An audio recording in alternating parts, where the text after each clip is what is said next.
continent américain. Les Bleus y ont achevé leur saison il y a 2 mois. L'objectif à présent est d'y conclure 2015. Reste à s'assurer d'ici septembre d'une présence au mondial canadien en juin prochain. Un an avant la phase finale, la tournée américaine a fait office de répétition générale. 3 matchs à négocier en 10 jours face à 2 des meilleures équipes mondiales. À commencer par celle du Brésil. En juin, c'est toute la planète qui a vécu à l'heure brésilienne lors de la Coupe du Monde. Et à leur façon, les Bleus n'ont pas fait exception en débutant face à la Seleção leur tournée amicale de l'autre côté de l'Atlantique.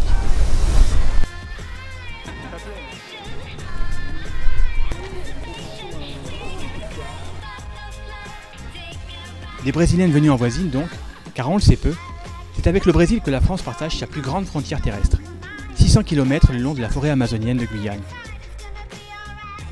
2 jours après la finale de la Coupe de France au LPSG, après 7 heures de vol, les Bleus retrouvent près de Cayenne des conditions d'adversité optimales. 5 heures de décalage horaire, une température de plus de 30 degrés et un taux d'humidité frisant les 100%.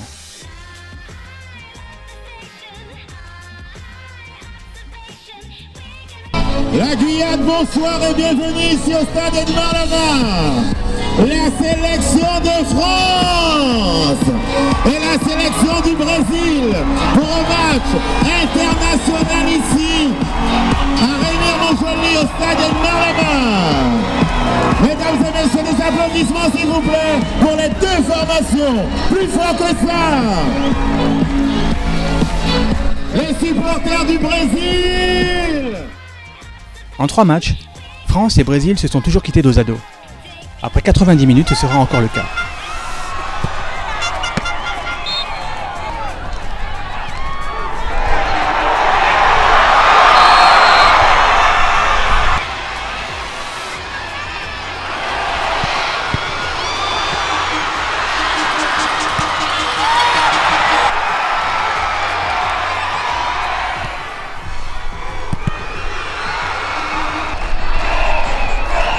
Au final, un score vierge, mais un test intéressant pour des Bleus réduits à 10, après l'expulsion à la 40e minute de jeu de Wendy Renard.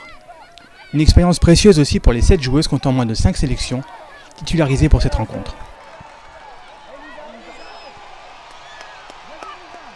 Score nul et vierge 0-0 entre la France et le Brésil. Merci d'encourager bien fort les 2 sélections, Brésil et France. Bravo l'équipe du Brésil. C'était un combat, je pense que ça s'est vu, l'impact physique, etc. En plus à 10 contre 11, forcément c'est encore plus un combat. Mais je pense qu'on sort gagnant de ce combat, donc c'est bien. On a eu les meilleures occasions à 10 en deuxième mi-temps, donc c'est un petit peu dommage parce qu'il y avait la place de mettre un but. Après voilà, c'est quand même bien à 10 contre 11 pendant une mi-temps de faire ce qu'on a fait et c'est quand même le Brésil, donc on est assez satisfaite. Ouais, ça fait plaisir de jouer titulaire contre le Brésil. Ça a été un match difficile, c'est une très bonne équipe. Et ça m'a permis d'apprendre des choses et c'était super bien. Ceux qui n'ont pas eu, surtout votre sélection. Abili.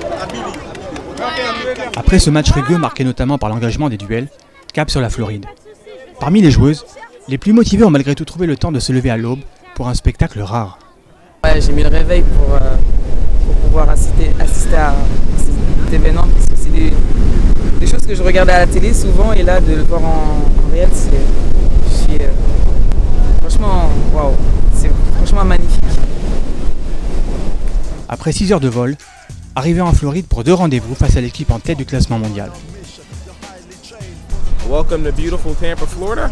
Glad to have you here and I hope you enjoy all the festivities and the beautiful parts of the city and do well in the tournament.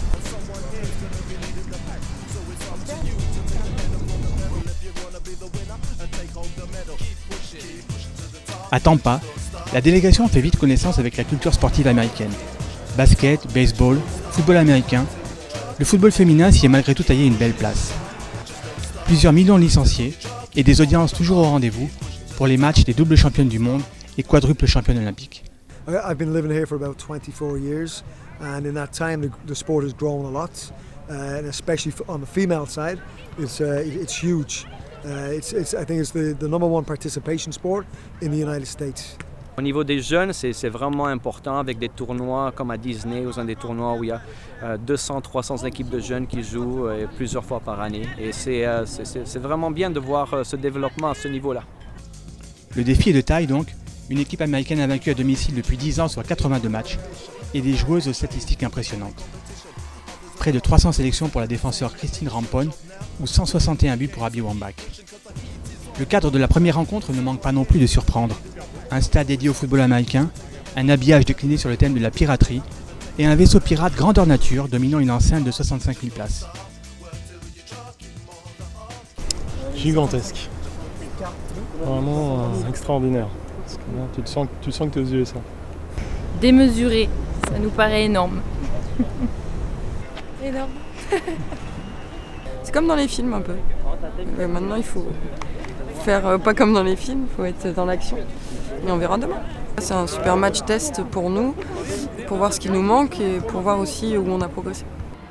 Malgré tout, c'est une équipe américaine en phase de changement que retrouve le tricolore. Accrochées à plusieurs reprises en mars dernier, les Nord-Américaines ont depuis changé d'entraîneur. Elles aussi ont déjà en tête le mondial canadien, avec l'ambition d'effacer la désillusion de la finale de la dernière édition, perdue au tir au but face au Japon. Face à l'équipe de tous les superlatifs, retour des cadres. Devant les 10 000 spectateurs du stade Raymond James, la formation américaine de Jill Ellis prend rapidement l'emprise sur la rencontre. Sous une pluie ininterrompue, les Américaines trouvent la faille par Sydney Leroux après 20 minutes de jeu.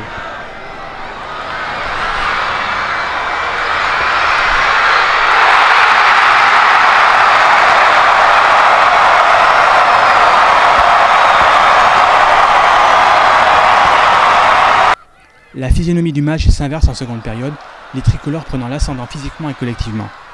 Mais plusieurs occasions franches ne permettent pas aux joueuses de Philippe Bergerot d'égaliser.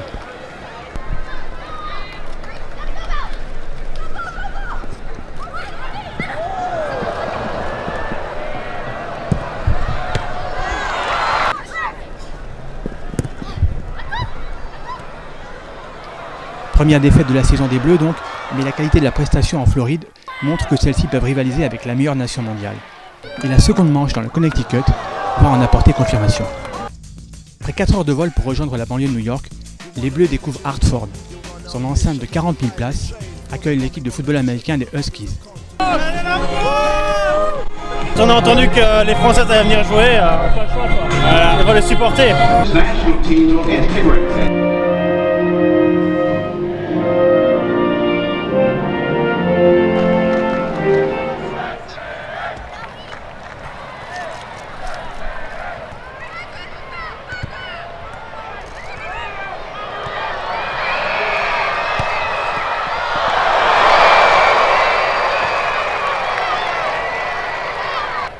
Pour ce 5e déplacement aux USA, les Bleus vont ouvrir le score pour la première fois.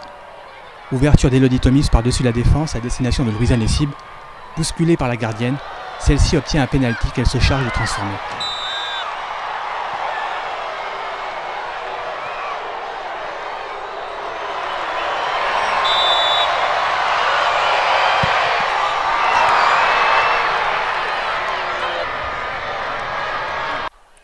La physionomie du match change en seconde période avec l'entrée en jeu d'Alex Morgan. L'attaquante fait vite parler la poudre, une frappe des 18 mètres fait mouche après avoir raté le montant.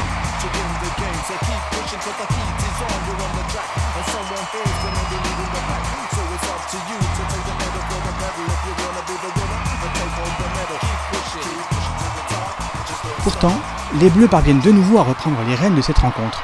Amandine Henry tente sa chance, sa frappe sèche à ras de terre se loge au ras du poteau d'Ashlyn Harris.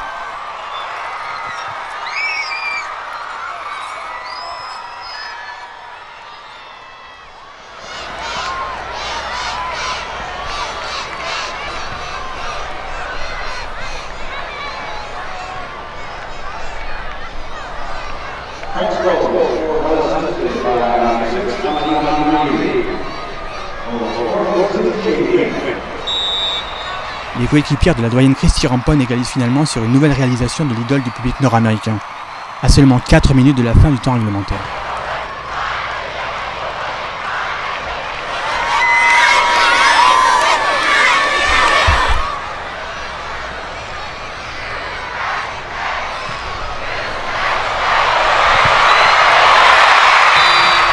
4 minutes de temps additionnel très intense, les deux équipes se quittent finalement dos à dos, alors que les Bleus auront longtemps mené au score.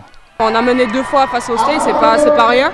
Maintenant, il y a des petites choses qu'il faudra régler, corriger si on veut espérer gagner un jour une grande compétition.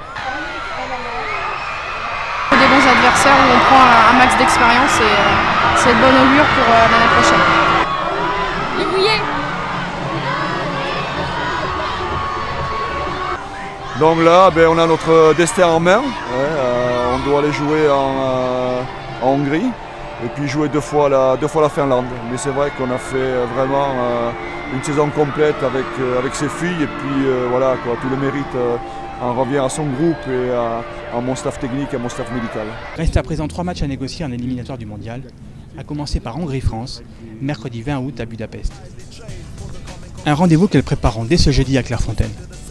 À moins d'1 an de la phase finale au Canada, les Bleus devancent de 3 points les Finlandaises, contre lesquelles elles termineront en septembre les qualifications par une double opposition. De Canada, il est d'ailleurs déjà question pour le staff, qui suit d'un œil particulièrement attentif le mondial des U20 qui y est organisé.